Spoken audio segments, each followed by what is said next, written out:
Alright guys, today the Venom 22, we're going to show you where the battery is. You got to take off this cover. There's one on this side, there's one on the other side, so you got to take this off 4mm. So you're going to go ahead and take that screw out. Then you're going to pop the panel out, put your hand right up underneath there, pop it out. Sometimes it's a little tough to get that one out.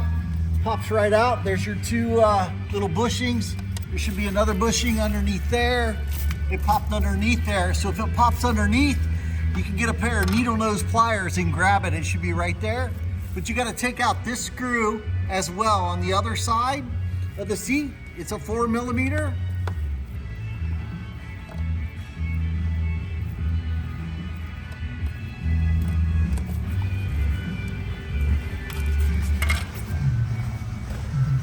Come around to the other side. I've already got it taken off.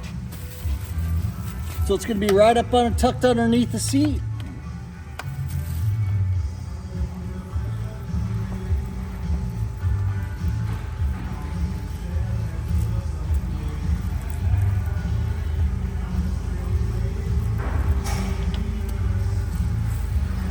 Then the seat just pulls back and up, and there's your battery.